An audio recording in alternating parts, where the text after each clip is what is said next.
Olá, o meu nome é Deise Bisputeles, eu sou coordenadora substituta do Programa de Justiça Socioambiental da Fundação Heinrich Böll e hoje viemos fazer mais um episódio do Conversas com a BOL. Dessa vez, nosso convidado é Beto Palmeira, integrante da Coordenação Nacional do MPA, Movimento dos Pequenos Agricultores, membro da Via Campesina e coordenador do Espaço Raízes do Brasil. Beto, é um prazer tê-lo aqui conosco hoje. Nós queremos falar hoje de algo essencial para todos nós, não só em tempos de Covid, a comercialização e distribuição de alimentos. Então, Beto, a minha primeira pergunta é: o que é o movimento dos pequenos agricultores e o que vocês estão fazendo neste momento? O MPA, ele é um movimento que surgiu em 96, ele está organizado em 8 estados do Brasil, e a nossa principal proposta política é a produção de alimentos saudáveis para o povo brasileiro, com agroecologia e soberania alimentar. Então, nesse período de pandemia Covid-19, o MPA vem fazendo algumas ações. A primeira ação é dizer que a pandemia ela é fruto desse modelo de produção, de desenvolvimento, onde degrada o meio ambiente e viola os direitos territoriais dos povos, né? Então, essa crise é em função desse modelo de desenvolvimento. As nossas ações concretas para enfrentar a pandemia estão sendo fortalecer os nossos circuitos de comercialização popular nos estados, né? Fortalecer a agricultura camponesa local, pensar os circuitos curtos e médios e longos. E também lançamos uma campanha chamada Mutirão contra a Fome, que é uma forma de organizar a produção camponesa, organizar a solidariedade urbana para poder doar alimentos para as comunidades urbanas que estão em processo de insegurança alimentar. E um terceiro ponto, nós estamos construindo e propondo um plano safra emergencial, que deveria e que deve ser as ações que o governo e o Estado brasileiro deveria tomar nesse momento para enfrentar a pandemia, desde a perspectiva para garantir o direito à alimentação de toda a população.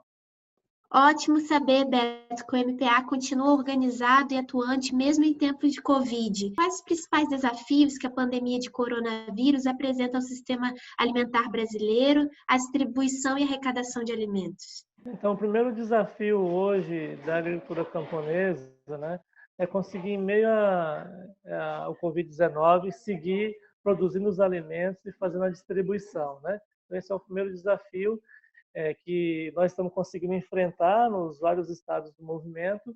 E a grande questão que coloca em xeque hoje é que mostra, Deise, que o nosso sistema público de abastecimento está altamente deficitário. Então, o que nossa Constituição diz que deve garantir o direito à alimentação, hoje o Estado e o governo se mostram ineficientes a garantir esse direito, uma vez que vem sendo sucateado as empresas públicas de abastecimento, as políticas públicas para a agricultura familiar e camponesa estão sendo destruídas e, portanto, corremos um sério risco de alguns itens necessários da nossa cesta básica faltar no mercado nacional, faltar para a população brasileira, e com isso a gente sair de uma pandemia do Covid-19 para uma crise de abastecimento. Bom, Beto, em entrevista, o ex-diretor da FAO, José Graziano da Silva, cita a importância de estimular a produção local e criar regras para o comércio de alimentos durante e depois do coronavírus. Como podemos pensar o futuro da distribuição de alimentos e de todo o nosso sistema alimentar no pós-pandemia? Nós devemos temer o futuro? Cenários de fome? Vai faltar arroz e feijão na nossa mesa?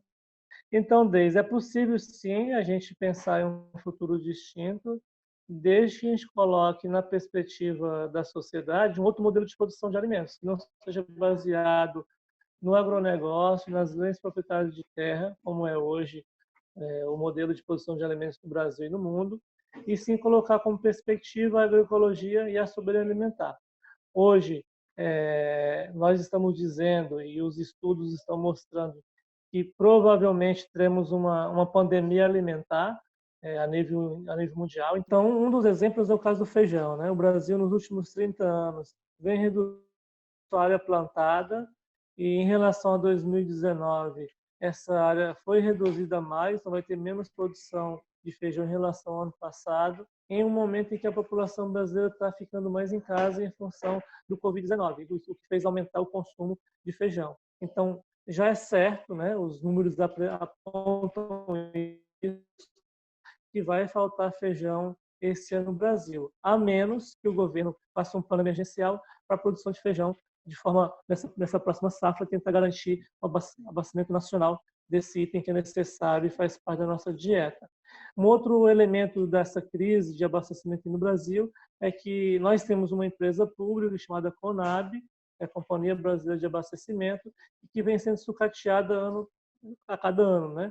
O ano passado o governo anunciou a venda de 27 unidades da Conab para o setor privado, né, que não tem nenhum compromisso em guardar alimentos para o povo, e sim, provavelmente, guardar só soja e milho para atender a demanda do mercado internacional. Beto, e por que a agroecologia é uma saída? Quais seriam os exemplos?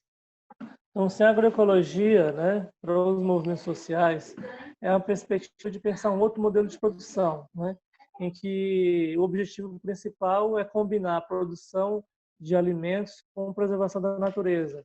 Então, assim, a alternativa, porque parte dessa crise que a gente vive, existe uma crise ecológica e ambiental, né?